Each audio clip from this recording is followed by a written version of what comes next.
So you going over the same moral values like your dad did? Yes. I mean, what has changed? I mean, what determines a good man? The same character traits that determines a good business person. Right.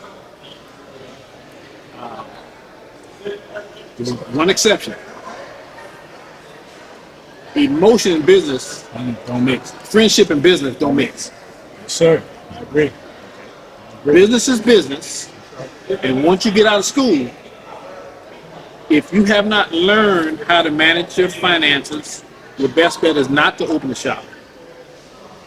Take your first 3 or 4 or 5 years, work in a location that is going to be beneficial to you while you get your act together.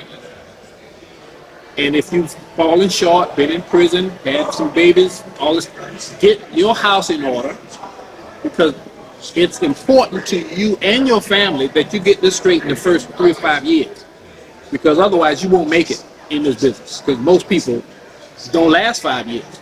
They have to go get another job or do something else.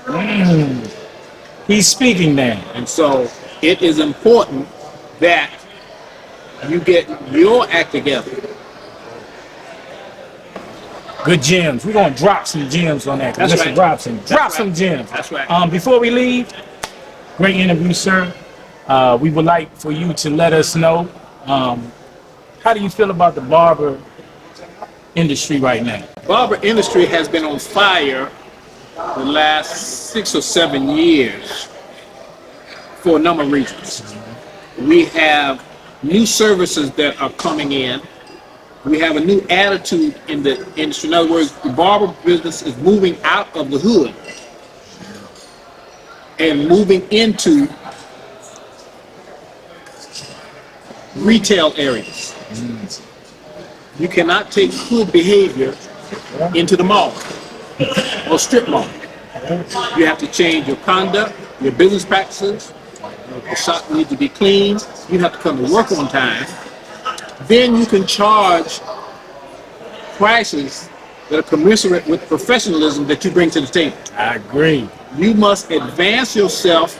Once you finish school, you need to invest in yourself in education for the next 3 to 5 years. I spent $5,000 a year after I finished cosmetology school to gain new skill sets. I'm still gaining new skill sets. I'm doing hair replacements, etc.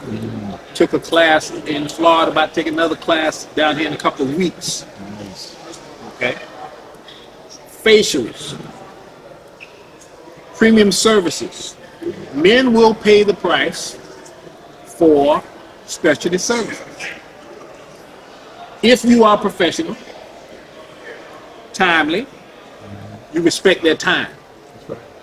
Folks do not want to spend 3 and 4 hours in the shop to get a $20 haircut from a person just cutting hair. There are 2 types of barbers. There's a professional barber, and then there's somebody just cutting hair. Right. Last thought. NABBA future. In 20 seconds, what can you tell?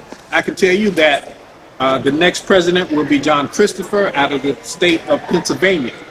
The mid-year will be in Memphis, Tennessee, and that will be in February.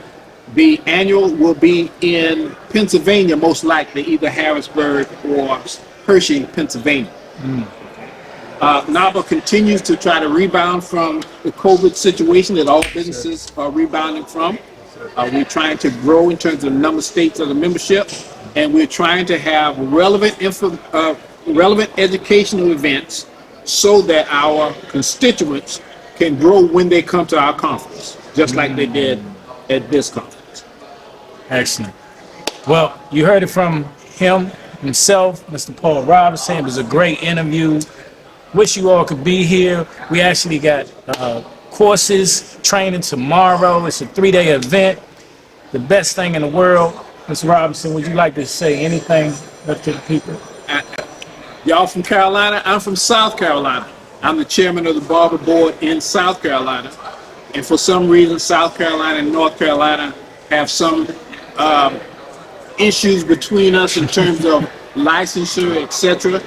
And I want to make every effort to make sure that South Carolina barbers can come to North Carolina, and North Carolina barbers right. can come to South Carolina if they choose to move to South Carolina, right. and there'll be no problem with their right. employment.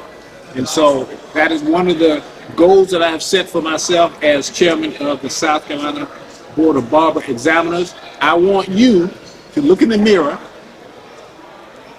whatever you've been dreaming or thinking of about the future of your business, I want you to scratch it. I want you to dream bigger, because whatever you're dreaming right now is not going to be big enough to provide for you and your family. If you're thinking about one shop, you need to be thinking about 5. If you're thinking about one school, you need to be thinking about 3 schools. If you're thinking about a product line, you need to be thinking about 10, 12, 15 products. You need to think bigger than whatever it is you're thinking right now. Anybody that's in your life that's not going to be beneficial or helpful, not encouraging, not promoting you, you need to get away from them. And come to Underrated Profession. Check on YouTube, Underrated Profession. Thank you, Mr. Robinson. Thank you, brother. Anytime. We're going to follow you. Anytime. NABBA, put it on your list. That's YouTube. right.